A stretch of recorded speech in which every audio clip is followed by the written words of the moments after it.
अल्लाह के नाम से शुरू जो बड़ा कृपालु और अत्यंत दयावान है। मैं हूं मोहम्मद नफीस अंसारी और आप देख रहे हैं द पॉलिटिकल। आज दुनिया का बच्चा बच्चा जानता है कि अफ़गानिस्तान का टोटल कंट्रोल अब तालिबान के हाथों में है। तालिबान ने दुनिया की सबसे बड़ी ताकत यूनाइटेड स्टेट ऑफ अमेरिका को धूल चटाती है और उसके साथ साथ 30 कंट्री के फौजों को भी हरा दिया है। पूरी दुनिया में फेसबुक, व्हाट्सएप, इंस्टाग्राम पर सिर्फ एक ही चर्चा है, तालिबान तालिबान तालिबान। सवाल ये पैदा होता है कि जिस कौम को ये नहीं पता कि प्लेन में बैठा कहाँ जाता है, जिस कौम का हाल ये है कि वो पूरे एयरपोर्ट में भगदड़ मचाती है, बच्चों जैसी गाड़ियाँ चलाती है, ऐसी कौम जिसको ABCD तक नहीं आती, वो आखिर दुनिया की सबसे बड़ी ताकत और पूरी दुनिया की फौज का मुकाबला कैसे कर सकती है? इसके लिए आपको जाना पड़ेगा, इतिहास के उन पन्नों को झांकना पड़ेगा जिसके बारे में आमतौर पर लोग आपको नहीं बताते। 24 दिसंबर 1979 ये वो दिन था जब सोवियत यूनियन ने अफ़गानिस्तान पर हमला कर दिया और पूरी ताकत से अफ़गानिस्तान पर कब्ज़ा जमाने की कोशिश की। अफ़गान के आम मुसलमानों ने अपनी सरजमीन को बचाने के लिए सोवियत यूनियन यानी उस वक्त के रशिया से लड़ाई शुरू कर दी और 10 साल तक सोवियत यूनियन की लड़ाई अफ़गानिस्तान के तालिबान से चलती रही। 10 साल बाद 15 फरवरी 1989 को सोवियत ने देखा कि उसका बहुत नुकसान हो रहा है। 50,000 से भी ज़्यादा सोवियत यूनियन के सिपाही मारे गए, उन्हें फाइनेंशियल लॉसेस हुए और 15 फरवरी 1989 को सोवियत यूनियन अफ़गानिस्तान छोड़ने पर मजबूर हो गई और वहाँ पर तालिबान का 90% अफ़गानिस्तान पर कब्ज़ा हो गया। सोवियत यूनियन का इतना नुकसान हुआ कि सोवियत यूनियन इस नुकसान को नहीं झेल पाया और सोवियत यूनियन कई टुकड़ों पर बंट गया, जिसका एक बड़ा टुकड़ा जिसे हम आज के दौर में रशिया कहते हैं। इसके बाद वक्त आता है the rise of Osama bin Laden. Osama bin Laden उस वक्त काफ़ी चर्चा का विषय बन जाता है। ओसामा बिन लादेन अमेरिका का सबसे बड़ा दुश्मन जो अफ़गानिस्तान में जाकर शरण लेता है और वो ओसामा बिन लादेन 9/11 इतिहास का एक बड़े इंसिडेंट में से बड़ा इंसिडेंट, वर्ल्ड ट्रेड सेंटर को उड़ा दिया जाता है, उसे ब्लास्ट कर दिया जाता है। इसका पूरा दारोमदार ओसामा बिन लादेन पर ठहराया जाता है और अमेरिका ये बात क्लियर तौर पर कहती है कि या तो अफ़गानिस्तान ओसामा बिन लादेन को अमेरिका के हवाले कर दे या फिर हमसे जंग की तैयारी कर ले। और आखिरकार वर्ल्ड ट्रेड सेंटर का बदला लेने के लिए उस वक्त के अमेरिकन प्रेसिडेंट W. बुश ने 7 अक्टूबर 2001 को अमेरिका ने अफ़गानिस्तान पर हमला किया। 2 साल के अंदर अंदर तालिबान को खदेड़ने की कोशिश की और अमेरिका के साथ साथ 2003 को पूरी नेटो फौज यानी 30 कंट्री पर मुश्तमिल नेटो फौज भी तालिबान के खिलाफ जंग छेड़ देती है और वो भी अफ़गानिस्तान में तालिबान के खिलाफ लड़ाई लड़नी शुरू कर देती है। और 30 कंट्री के साथ साथ तालिबान अकेले अपने दम पर 15 अगस्त 2021 को पूरे के पूरे कंट्री का सर्वनाश कर देती है, उनके फ़ौजों को ख़त्म कर देती है और सब कंट्री अपने अपने फ़ौज को वापस बुला लेते हैं। और आप जानते हैं वो 30 कंट्री कौन कौन सी थी?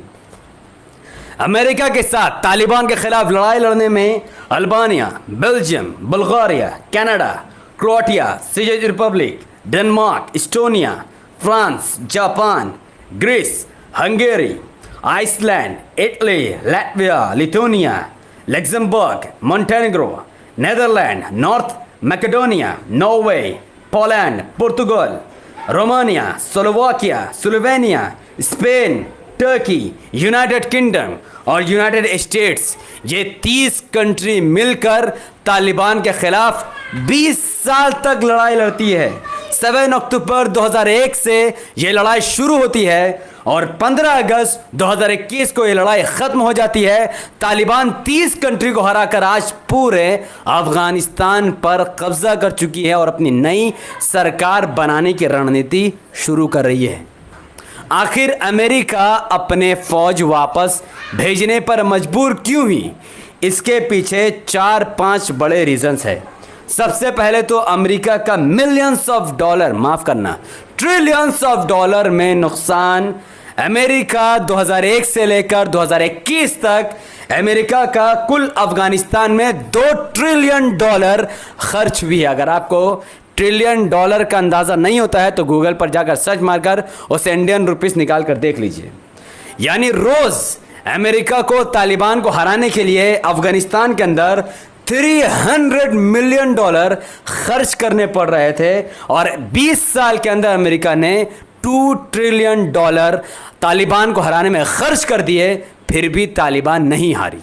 दूसरा रीज़न, 2500 से भी ज़्यादा यूएस मिलिट्री मारे गए हैं, 4000 से भी ज़्यादा यूएस सिविलियन कॉन्ट्रैक्टर मारे गए हैं, 20,000 से भी ज़्यादा अमेरिकन सोल्जर्स घायल है, इंजर्ड है, जिसका खर्चा आज तक अमेरिका की सरकार उठा रही है। और आखिरकार इतना नुकसान होने के बाद जो बाइडन ये बात समझ चुके थे कि वो अफगानिस्तान पर कब्जा नहीं कर सकते हैं। आखिरकार 8 जुलाई 2021 जो बाइडन ऑफिशियल प्रेस जारी करते और कहते हैं कि हम अफगानिस्तान से जितने भी अमेरिकन सोल्जर्स ट्रूप्स हैं उन सबको वापस बुला रहे हैं। मीडिया इस बात पर जोर देती है कि जो बाइडन के इस फैसले से क्या तालिबान अफगानिस्तान पर वापस से कब्जा नहीं कर पाएगी और अफगानिस्तान की गनी की सरकार नहीं गिरा देगी। जो बाइडन इस पर रिप्लाई करते हुए कह रहे थे कि 3 लाख अफगान के ऑफिशियल सोल्जर्स अफगानिस्तान की हिफाजत के लिए मौजूद है, जो कि वेल इक्विप्ड है, उनके पास बहुत अच्छे हथियार मौजूद है, जो कि 75,000 तालिबान को हराने के लिए इनफ है। यानी जो बाइडन क्लियर कर रहे हैं कि 75,000 तालिबान को मारने के लिए 3 लाख अफगान के सैनिक मौजूद है, इसीलिए अमेरिका को अब वहाँ पर सोल्जर रखने की ज़रूरत नहीं है। इस बयान के ठीक 4 हफ्ते बाद 15 अगस्त 2021 को तालिबान 75,000 जैसा मुट्ठी बराबर तालिबान 3 लाख अफगानी सोल्जर्स को हरा देती है। अफगान का प्रेसिडेंट भाग जाता है दूसरे मुल्क में और आप इस वक्त अफगानिस्तान का पूरे तालिबान का अफगानिस्तान में कब्जा हो जाता है। यहाँ पर एक सवाल जो खड़ा होता है कि आखिर अफगानिस्तान कैसे रशिया को हरा दिया 10 साल के अंदर अंदर, फिर उसने अमेरिका को हराया 20 साल के अंदर और उसने 30 कंट्री को अकेले हरा दिया। आखिर वो कौम जो प्लेन के ऊपर चढ़ती है, भगदड़ मचाती है, बच्चों जैसे गाड़ियां चलाती है, ये कौम जो खेती बाड़ी के सिवा कुछ नहीं जानती है, आखिर इस कौम के पास इतने धारदार हथियार आए कैसे? अगर ये सवाल दुनिया का हर नागरिक उठाने लग जाए तो यहाँ पर पता चल जाएगा कि आखिर अमेरिका और रशिया को कैसे अफगानिस्तान ने हराया, तालिबान ने हराया। तो सुनिए, बिलियन ऑफ डॉलर्स के हथियार अमेरिका ने खुद तालिबान को दिए थे 1979 से लेकर 1989 के पीरियड तक, जब अफगानिस्तान में तालिबान रशिया को हराने में लगे हुए थे, अपनी ज़मीन बचाने में लगे हुए थे।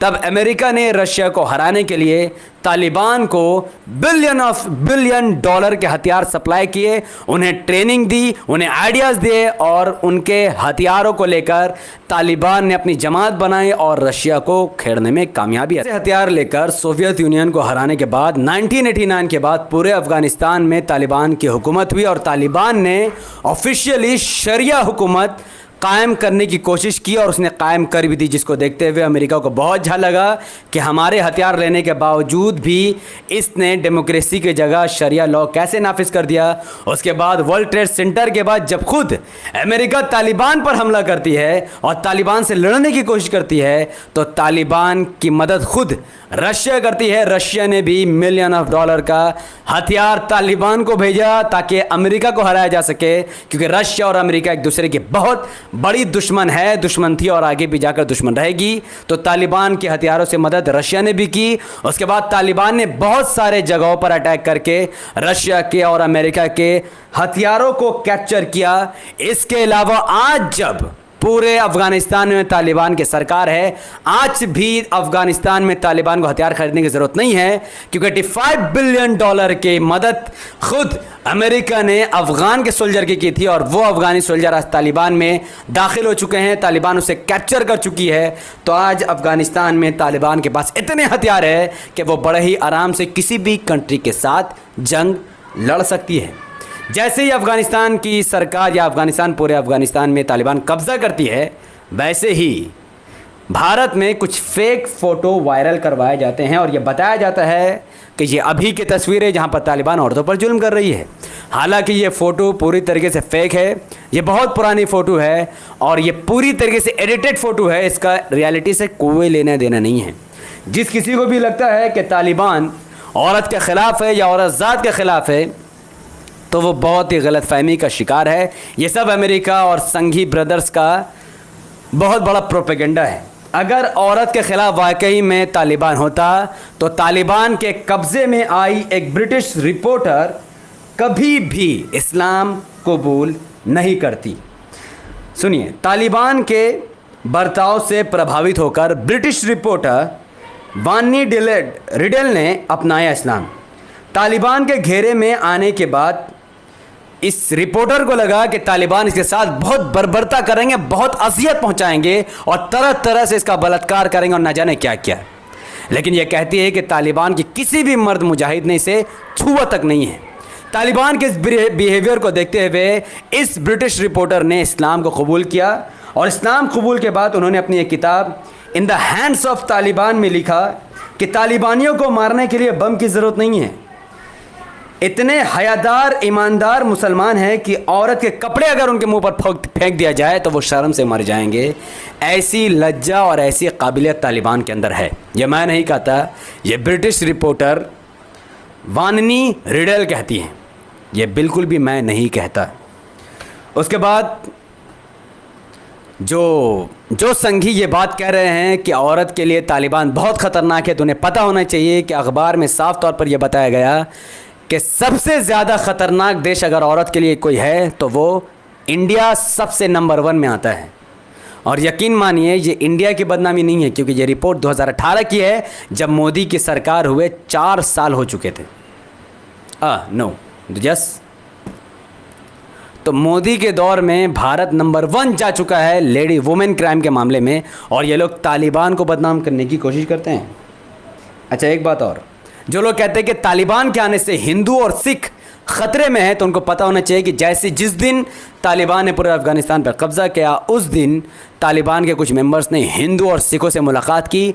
उन्हें यह वादा किया है कि उनके साथ कोई गलत व्यवहार नहीं होगा, कोई छूत छात वाला व्यवहार नहीं होगा, भेदभाव वाला व्यवहार नहीं होगा। जो भी जॉब्स बिजनेस वो कर रहे हैं वो करते रहे। तालिबान उनके पूरी तरीके से साथ खड़ी है, उनकी हिफाजत के लिए कर रही है। इसके अलावा तालिबान ने आम मुआफ़ी का ऐलान किया, जैसा ऐलान फ़तह मक्का में रसूलुल्लाह सल्लल्लाहु अलैहि वसल्लम ने किया था। और आम मुआफ़ी के तहत किसी ने जो भी गलती की है जब तालिबान की हुकूमत थी तो उनको माफ़ कर दिया जाएगा, और एक नई तरीके से अफ़गानिस्तान में हुकूमत कायम करने की तालिबान ने बात कही है। अब तालिबान के ज़हूर से कश्मीर में क्या क्या बदलाव आ सकता है, ओवैसी साहब की भविष्यवाणी इस पर क्या है, और संघियों की कैसे नींद हराम हो चुके हैं, वो इस वीडियो में नहीं, आने वाले नेक्स्ट वीडियो में हम इस बात का जिक्र करेंगे। तब तक इस वीडियो को लाइक कीजिए, इसके लिंक को व्हाट्सअप, फेसबुक, इंस्टाग्राम में शेयर कीजिए, अपनी बातों को कमेंट पर